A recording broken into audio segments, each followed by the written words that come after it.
Hello, Bloomington. So today we want to just cover the introduction to Sanatana Dharma.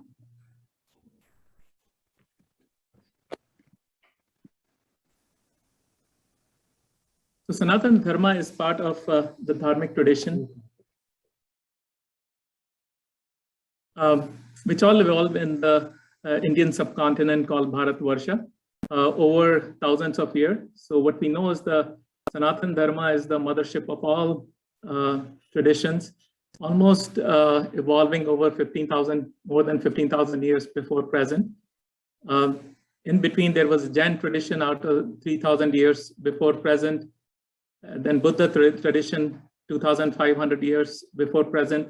And the most recent one is a Sikh tradition, which is 500 years before present. So these are all Dharmic traditions, which we call as Sampradaya or Pantha. So they are not separate religion. They're just the offshoots of the Sanatana Dharma. So just to go over some of the archaeological findings in this Bharatvarsha, we've seen some cave paintings, which are almost 35,000 years before present, which shows domesticated horses and domesticated elephants. The organized cities, almost 10,000 years before present. So the nomadic life maybe ended way before 10,000 years in this subcontinent. The same settlements are what is being found in the northwest, where this Bhirrana is, in Haryana, is also found in Uttar Pradesh, also in Tamil Nadu, the similar kind of excavations.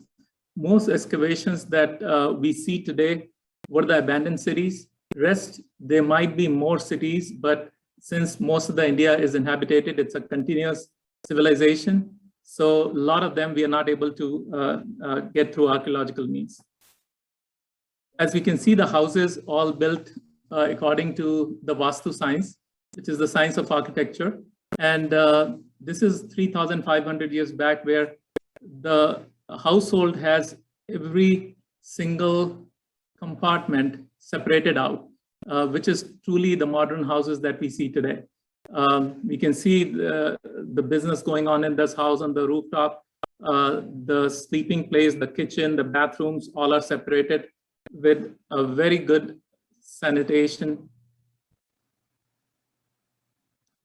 system. So the civil engineering was also of the highest order. All the covered drains get out of the city, take all the sewage out of the city far away, and all houses have a drinking water through well.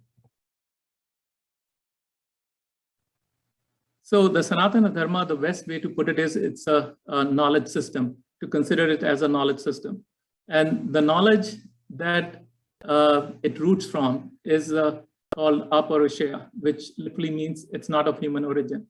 So what that knowledge is, what we can take an example of the gravity or the magnetism or all the phenomena which exist. They are not created by human just acquire the knowledge. They've been present from, they don't have a beginning, and they will never cease to be. This knowledge will never cease to be. We just need interpreters to interpret this knowledge. So the Sanatana comes from Anadi and Ananta, which means without a beginning, and it'll never cease to be. It means the knowledge is eternal. And that's a root for this tradition.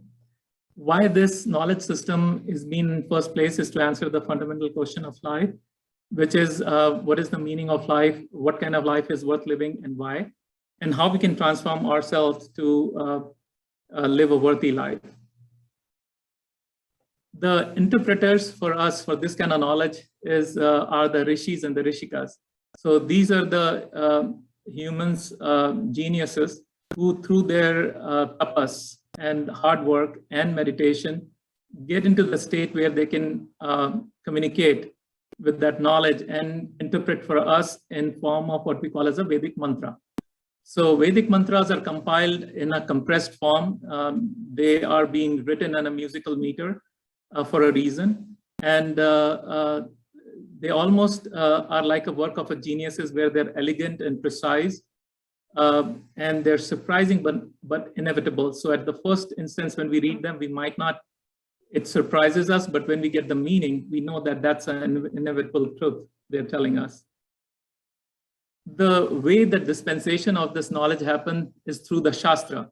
And so Shastra has a tradition, long tradition, oral tradition. So Shastra is not only what is being written at the time the script, Devanagari script or any other script was present, but Shastras were in oral tradition for a long time. And the reason why the rishis put it in a compressed or a zip form, all the mantras, is that one single mantra could be an explanation of pages long of text. So they compressed everything into a zip file like a mantra. They put it in a meter, which is a musical meter. And what it does, it increases our bandwidth for the memory. So the brain has the memory, which can store the facts. And when it becomes a musical, you open another bandwidth for our memory, and which can exponentially increase our memory bandwidth. So they did it for a reason, because oral tradition had one more advantage, which none of the written one has, is the vibrational quality of Sanskritam. Sanskritam itself is a language which is based on our sounds, production of the sound, and that has a vibrational quality. So just written is good for preserving, but the tradition was more oral so that we get the vibrational quality. And as we know, throughout the world right now, the most prominent schools are having their children chant Sanskrit mantras in the morning. And that is increasing the performance of the students at the school. So oral tradition still continues in India, and now it's increasing in popularity. Our temple also has a big oral tradition where we saw yesterday Vishnu Sahasranama done by very young child, and their pronunciation of Sanskrit and all was excellent. So the written starts happening when the Sanskritam was written in a Devanagari script. And again, we have divided our Shastra into Shrutis and Smritis. And the Shrutis, we call, the literal meaning is that which is heard. It's not heard by the ears. It's heard in a meditative state, heard within the mind or the body in a meditative state by the rishis. And they have transmitted it to us in the mantra form. And that is considered the authority or the repository of all knowledge. We call it, this is the Aparushaya part of the knowledge system. From there, we derive something called Smritis. Again, they're the rishis who put the Smritis for us. And they take the essence from the Shruti, and the rest is the human interpretation for a particular time and place. They're not frozen in time or place, and they can be rewritten for any situation all the time by competent people. One of the statements which is true about this knowledge system is being written in the oldest Vedas, which is Rig Veda, is Ekam Sat Vipra Bahuda Vadanti. That means truth is always one. The wise people express it differently. So there could be a different path the wise might recommend based on their experience, but they all lead to the same. So just to kind of list all the Shastras that we have, the Shrutis, the Vedas are considered Aparushaya, so that those are 4 of them, and I think everybody knows it. I'm not going to repeat all those. And the Smriti are the one which have the Dharma Shastras and the epics and the Puranas and the Ramayana and the Mahabharata and the Darshanas. So one of the way to interpret the Vedas, because that is in a very encrypted and compressed form in a meter, you have to have a pre-qualification even to interpret anything out of the Vedas. What I understand is that it takes 4 years of college education to master one Veda, and there we have 4 Vedas, so you can know it's 16 years of education to master 4 Vedas, and that too, learning everything about it, nuances about it. But then we have rishis give us something else tools, which is called darshana. So it's to see beyond what is seen. It let us see beyond what we see around. And there are 6 main. There are more than that. There is more than 6 darshana. But we just talk about these 6. The Sankhya tells mainly the theory of creation, the Purusha and the Prakriti, and we'll talk about it later. The Yoga Darshan is putting the knowledge into the practice. So it's a practical aspect of all the knowledge which is in the Vedas, how to practice and achieve the goals. The Vaisheshika goes over theories of physics applied to the chemical system. So almost physical chemistry, what physical chemistry covers today in the college level. So it's the atomic structure, the laws of motion, gravity, everything is described in Vaisheshika. The Nyaya system presents a systematic presentation of logic, how to know which is a good argument, which is not a good argument, or the means of acquiring knowledge. What is the right means of acquiring all the knowledge? So Purva Mimamsa is all about the Vedic practices, more of the rituals, and the science of interpretation. And Vedanta goes over the knowledge of real self, how to realize who we really are.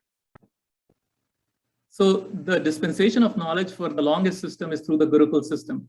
So we have the evidence that the Gurukuls existed almost 7,000 years before present. It was a residential facility where the Shishya or the disciple goes to a Guru at around 6 years of age. There is a special Guru and Shishya bonding. So this is very special about this system, is that the bonding was one-to-one, and it was more holistic learning. The academics were taught by the gurus along with the life skills. So once a child graduated out of this system, they had all the required life skills apart from the academics. And we know that the life skills might be lacking out of the education system today, but that was the system which was there thousands of years back. They were taught self-management. So these disciples, they used to wake up 4:30 before sunrise in the Brahma Muhurat, and they have to take care of all their daily chores, which is even bathing and washing their clothes, and from cooking food to everything is being learned by them through this Gurukula. And all this Gurukula were not in closed classes, they were in the natural surroundings. And they were, that learning was even now practiced by one of the most prominent professor, mathematics professor at Princeton. His mathematics classes are well attended, and he does it in the nature. He does not do it in the enclosed classes, enclosed walls, the classes. The Gurukul system over the period of time developed into big universities within the Indian subcontinent. The most prominent one, the oldest one, is the Takshashila. Around 3,600 years before present, had more than 10,000 students from all over the world, and had 60 different disciplines being taught, including Veda, astronomy, medicine, surgery, warfare, politics. The other prominent university was Nalanda University, existed 2,000 years before present, had a very strict admission requirements, only 20% acceptance rate in that university. The admission criteria was very stringent at that time. Both the universities fell to the invaders from outside. The Nalanda University has one of the biggest library of its time, and it said that the library was burned, and it burned for several months. All the books in that library burned for almost several months, and we lost a lot of knowledge through that. The others, you can see there are a lot of other universities in Mithila and Telhara, Sharadapeeth, Vallabhi, Pushpagiri. So these all universities were spread all over India, out of which most of them fell to the colonial, during the invaders, when the Muslim rule was there, as well as in the colonial rule. The Gurukul system is still a continuing tradition, which a lot of places in India are still continuing. The knowledge system that we talked about is Sanatana Dharma, has main three components. It's a Dharma, Karma, and Yoga. So we'll just go over that one by one. Dharma, literal meaning, it comes from a root dri, Sanskrit root dri, which means that which uphold or sustain, without which nothing stands. So there is something which is holding everything together, and it keeps it in balance, is what is Dharma. And it encompasses the innate or the natural order that pervades through everything in the manifestation and holds everything in balance. So we're going to learn a little bit more about Dharma by the theory of causation, which most of our Darshana have told us, the theory of creation. The first thing is that the creation has a cycle. So cyclicality is one idea which is part of Sanatana Dharma knowledge system, which was never realized before. That means what comes is going to go. And that way, the causation would never have a beginning and would never have an end to it. So somewhere it needs to start. So let's just talk about where it all starts is with the Brahman. Brahman comes from a root Bhri, which literally means to swell or expand or grow and large. It exists in two interchangeable aspects, which is the Nirguna, which is the attribute-less, and the Saguna, which is with attribute. So if we start with something called attribute-less, which means everything starts from the attribute-less or the Nirguna Brahman. And since this is attribute-less, none of the human faculties can perceive the Nirguna Brahman. But it is all potent with energy and consciousness. It's omnipotent and has a no second. That means there's no differentiation. It's just one form, which is omnipotent, can manifest into anything. As we know, 96% of the cosmos is a dark energy. We don't understand what is in there. So that is Nirguna for us. But it has its own dharma, and its dharma is to change. It's to expand. That's what Brahman means. It's to expand. It's going to do it. It's going to, from one, without a second, it's going to start manifesting, and it's going to become a Saguna Brahman, which means the one with the attribute. And the moment that starts happening, it starts creating the Panchabhuta for us, which means the first one is the Akasha, which is a medium. It's a space or the medium to transfer energy into another form when the manifestation has to happen. And it starts the time clock, which means the change, the time is a unit of change. The moment the change happens, the time starts at that time, which is Kala. So from there, the Vayu is a field which is going to carry energy from one place to another. Agni is a heat or the transformation. That's the internal energy. And then the Jal or the Varuna is a flow. So and the Prithvi and the Bhumi is the form. These are the four fundamental qualities of elements. So every element is a blend of these qualities, some more than the other. So obviously the stone is more of a form or a Prithvi than a flow. The water is more flow. And everybody is gonna, all the elements is gonna have their own inherent Agni or the heat, the transformation energy.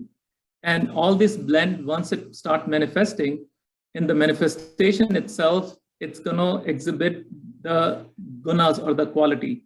So once it's all start transforming, everything which is in existence is gonna have their own blend of gunas, which are sattva, rajas, and the tamas.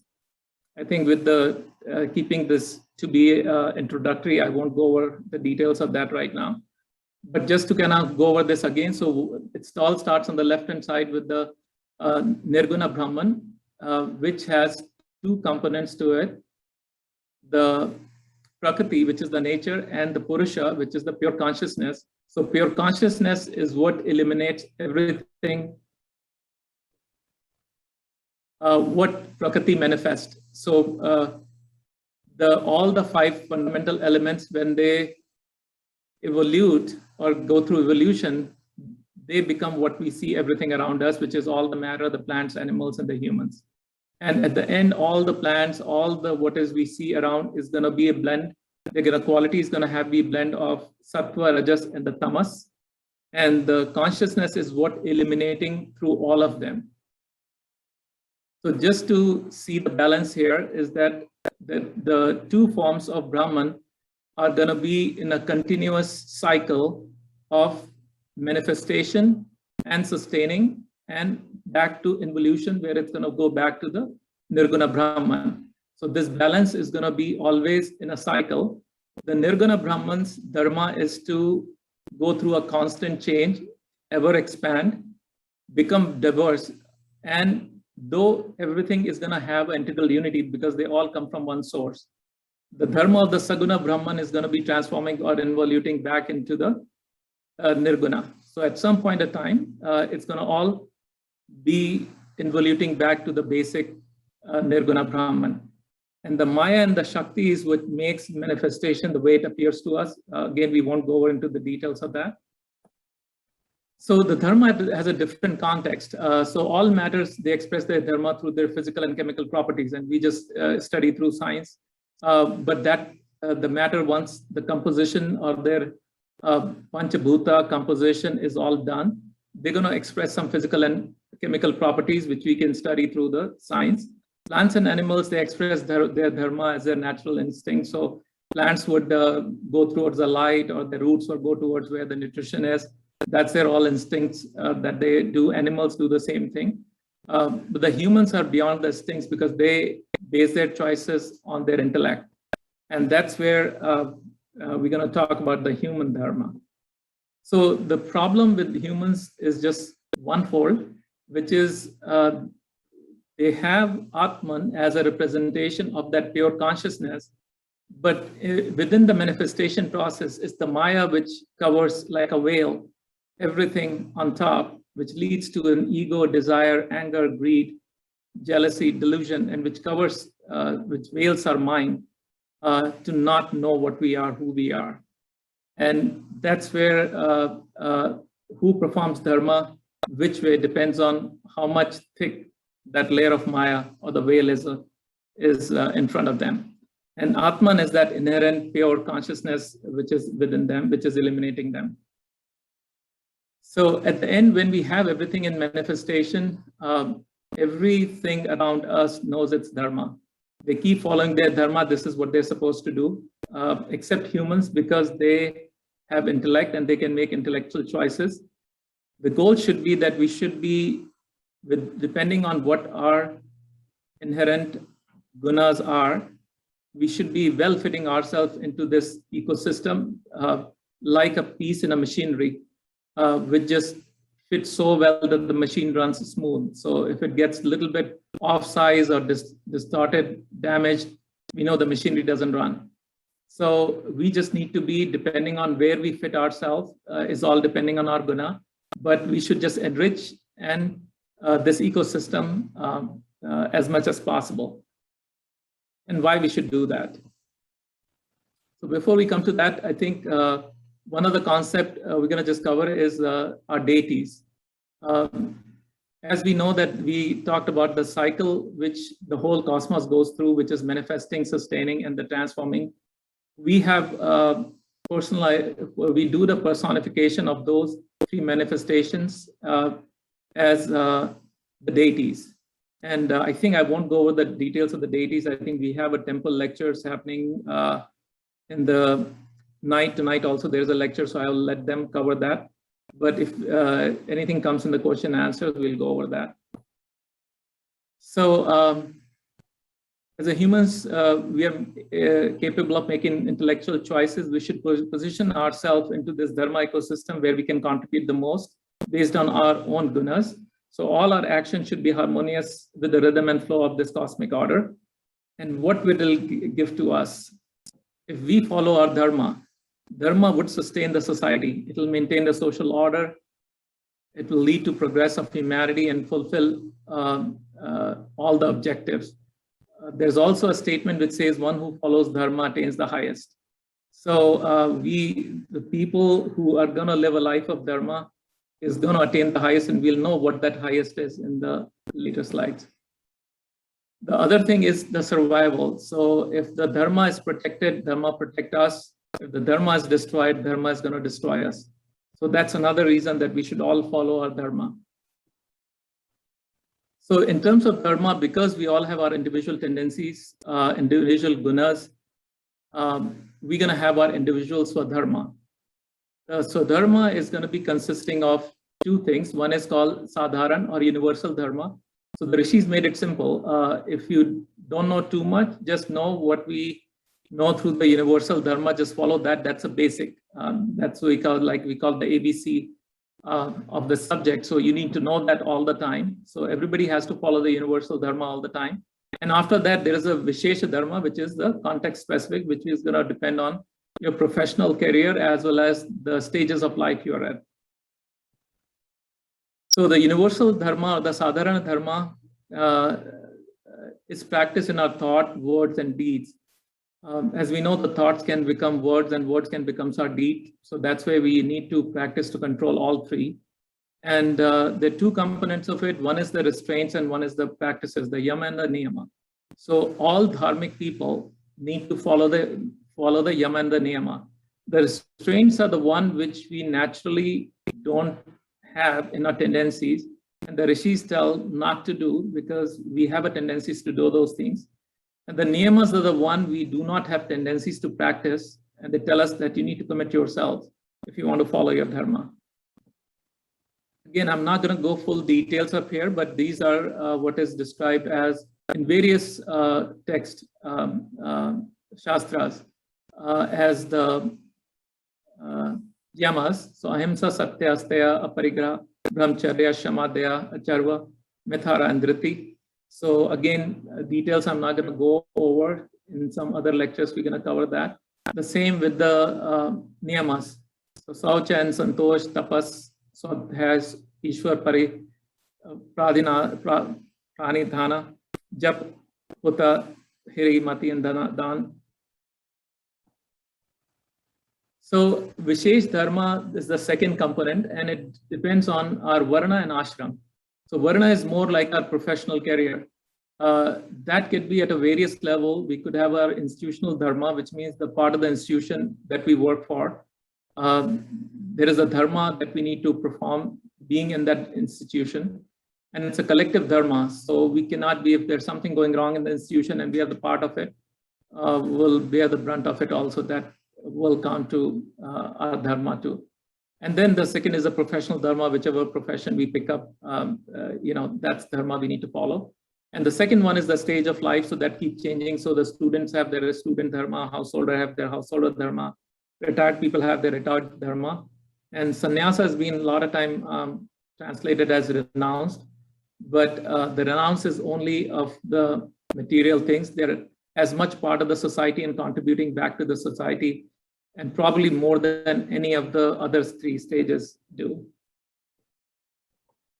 Then shortly over the progression of human pursuit. So nobody's going to perfect dharma on day number one. So we go through progression, and along with dharma, we have other pursuit. We need to have the means of life, which is called artha. Without means of life, we cannot survive.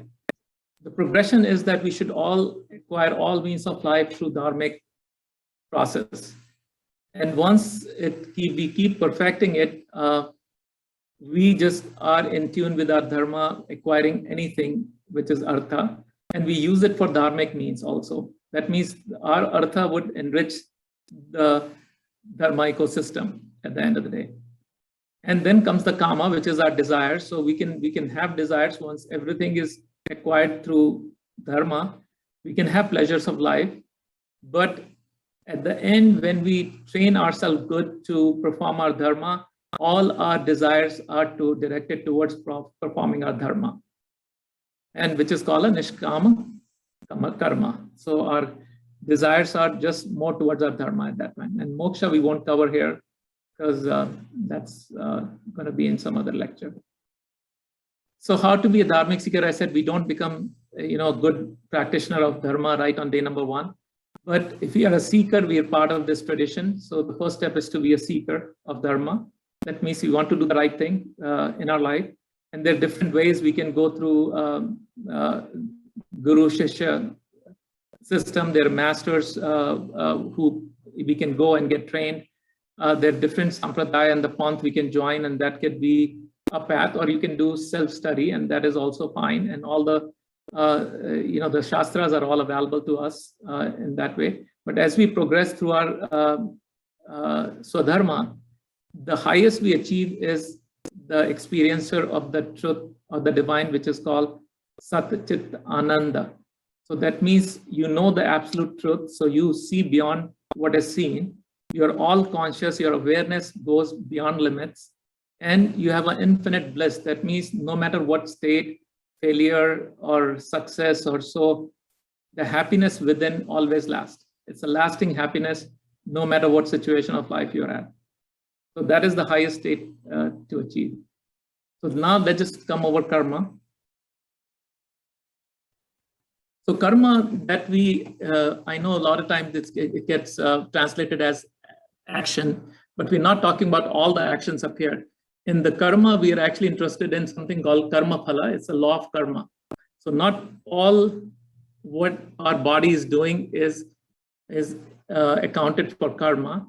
And karma is, law of karma is the simple law of cause and effect. So there is going to be, we're going to be taking some actions, and obviously there is going to be the phala or the effect which is going to come. But again, not all actions that our body does counts for karma. And again, karma is in our thoughts, in our words, and our deeds, all accounts for the karma. So what kind of karma really is the one which is going to account for our karma phala? So it has to be made in a conscious state. It has to be an intellectual choice. We should have a freedom of choice when we are making those choices to do that karma, and it has to be very intentional. So what is not included is that the action keeps going on in our digestive system, on all the kidneys and all are working. There's action happening all over the place here, but that is not accounted for the karma. So that action is not accounted. And obviously what we do in the sleep or what we are dreaming in the sleep would not account for anything. If the intellectual ability is not there, or we did not make an intellectual decision, or we did not have the freedom of choice to make that action, then that also does not count. So the Vedic explanation of phala is there is two kind of phala. One is the drishta phala and one is the adrishta phala.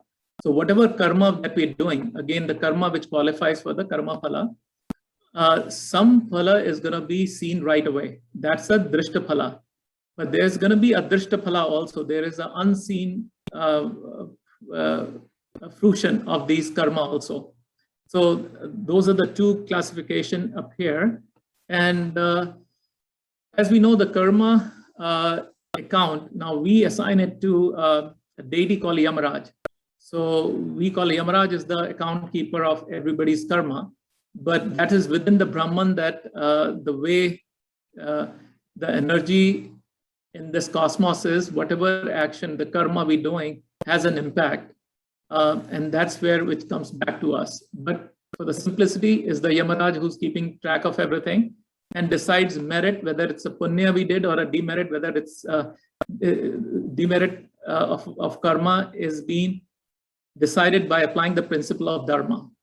So anything which is in compliance with the dharma is going to earn punya for us, and anything which is against our dharma is going to earn the pap for us. So a dharmic karma leads to punya, and a dharmic karma is going to lead to pap. But this law cannot be used to judge others.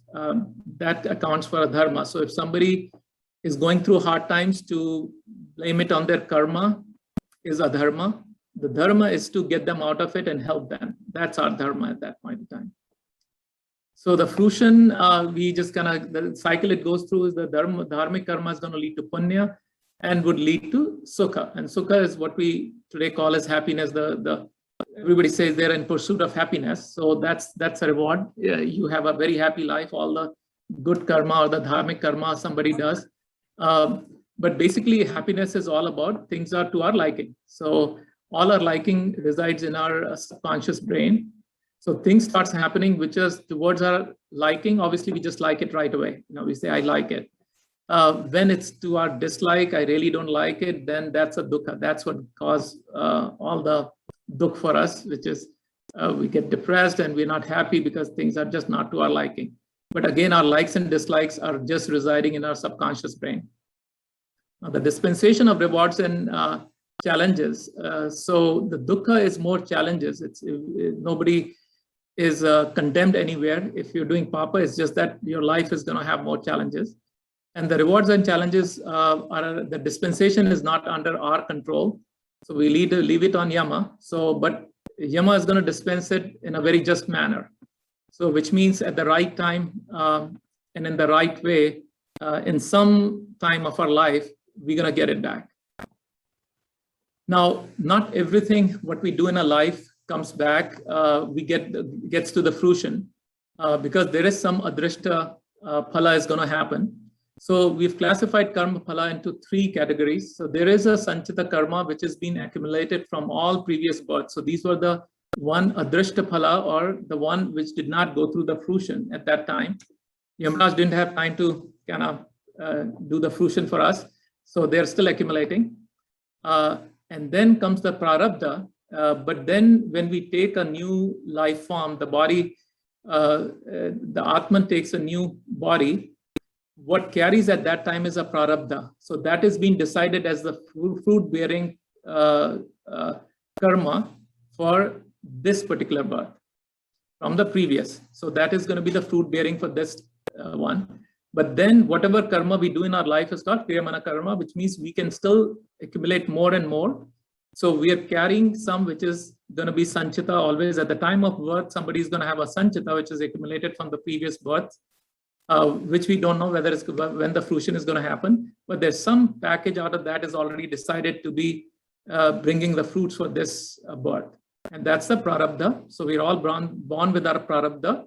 But with our kriyamana, we can change a lot of the composition of what we carry as a prarabdha.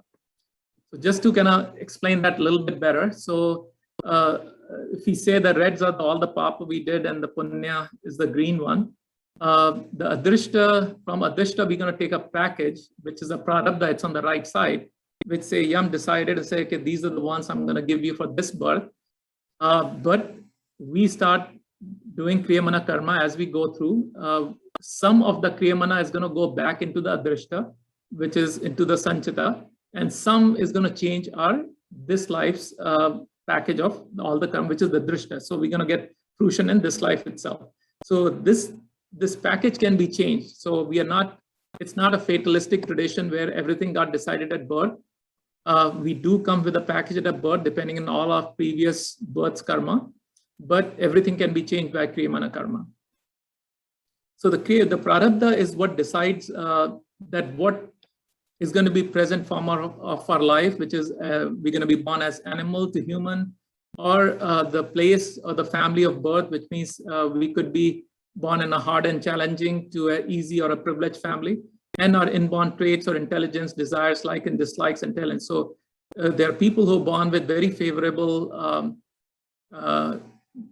intelligence or traits, or they're already gifted, where they can do things, they can perform dharma right from the beginning very nicely, and some other struggle. But that is the part of the challenges that we face depending on all our prarabdha, what we are carrying. And this I'm going to skip. This is just the science behind it. We take it karma as an energy. If we are in phase with the cosmic energy, it produces the amplification effect.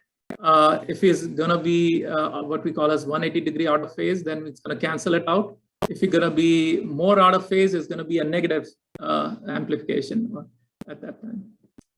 So now we talk about yoga. So yoga literally means yoke of a wheel. So it means that the union of an individual, which is the periphery, to the central, which is the Brahman, the divine. So it's the process. It's a process of transformation of knowing yourself as your Atman, as Brahman. So these are the tools and techniques that is given to us to transform us. After knowing what our dharma is, performing is another skill to acquire. So this gives you all the techniques and tools where you can make yourself skilled to perform your dharma. The way it works is that the brain in the middle in the circle being shown as 2, the bottom portion is a subconscious part, and the top is what we call as the conscious mind. The conscious is usually said to be only 10% of the brain is a conscious brain. Most of the brain actually is working at a subconscious. We are working at a subconscious brain level, and that's where our all instinct, desire, talents, intelligence, like, dislike, accumulated karmas. So basically, what we get as a prarabdha package at the time of birth is all residing here, good, bad, depending on what we did in previous lives. When we sense something, it comes through the conscious brain, but the conscious brain always queries the subconscious. And when the query goes, the result comes from the left-hand side as a vritti. So the first thing is a thought which comes to the mind. The thought can be in 2 directions depending on what resides in our subconscious. We call it shreyas and apreyas. Shreyas is what is more dharmic and what we are supposed to do. Prayers could be what we like to do, could be dharmic or could not be dharmic.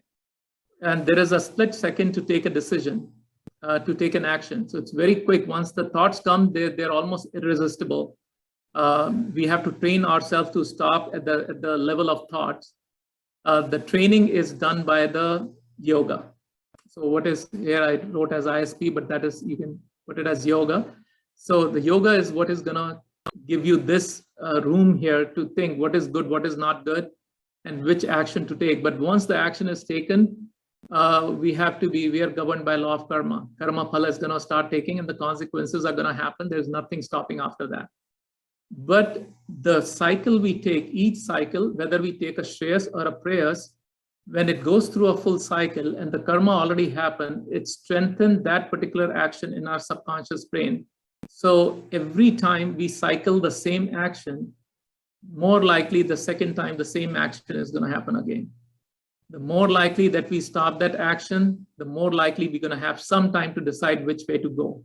So this is where the practice of yoga can change. So if we are born, our prarabdha did not give anything very favorable in our subconscious, it all can be reprogrammed. It's called a subconscious reprogramming. It's all can be done, and yoga is gives you all different ways to do that.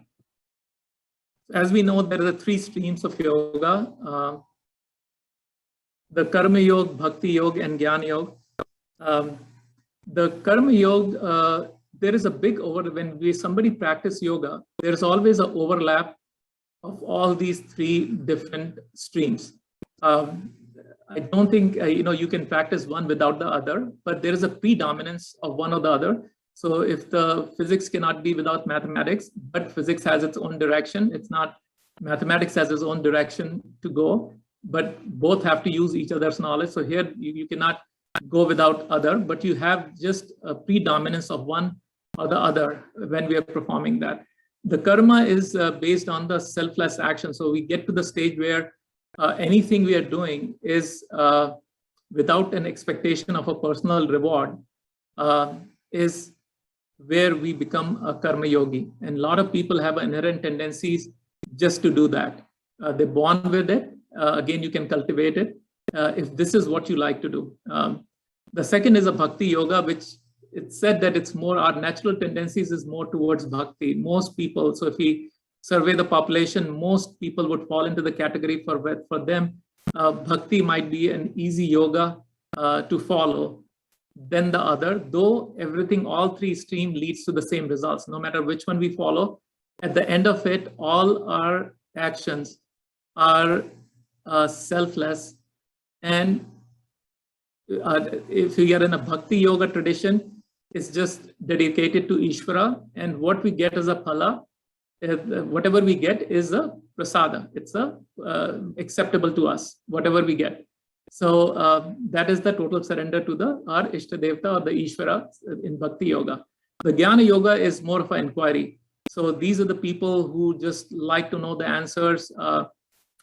So it is a little harder to follow, needs a lot of research, not a lot of listening skills, experimenting, self discipline, and also it has its own path which people have to follow. But they reach the same stage where whatever action they do, again, it's more of a selfless action. The last part is, I think sometimes we confuse the rituals and festival and tradition part of this Sanatana Dharma tradition, but these are all just the icing on the cake. When we have the basics, these are all enrich our life in different ways. So we do have a lot of rituals and festival and traditions. We can do without it, but when we have resources, it makes things more beautiful. So in all the yoga streams, I think we have different packages. So one of the best package everybody knows is the Raja Yoga package. So it was given by Patanjali. It's in the Patanjali Yoga Sutra. And we'll go over just a little bit on that. That's the last part here. And then we have given on another package, which is called Upasana Yoga. So the idea of all the yoga is some conditioning, some transformation we do to ourselves, whether it's through the physical conditioning, verbal conditioning, mental conditioning, all different forms of sciences of Ayurveda, the Natya Shastra, performing arts, all knowledge system contributes to the practice of yoga. So at the end of the day, this tradition, this knowledge system gives you means to get from point A to point B. So the whole life is about transforming ourselves and getting from one point to another point. A lot of paths to follow, not a race. One who reaches the fastest or one who reaches the slowest, the reward at the end is the same. So the prize is the same. They all get Sat Chit Ananda, whether you do in one life, multiple lives, take alternate paths, experiment, fail, succeed. Finally, when we reach it, the prize is the same. And this is the package. We see how the Raj Yoga being put together by Patanjali. The first two are the Yamana Niyama. He put it together that is a universal dharma. So he said, without that, when we say that all path leads to the same, it's actually all dharmic path leads to the same. So once you have these two ingrained, after that, whether 3, 4, 5, 6, 7, 8, you want to follow Patanjali or you want to follow some other Rishi's way, it could be all fine. But the first two components have to be there. You have to be a dharmic person doing your yama and niyama, and then you can follow any path prescribed, and that will lead to the same. That is the end of the presentation, and we can go through question answers.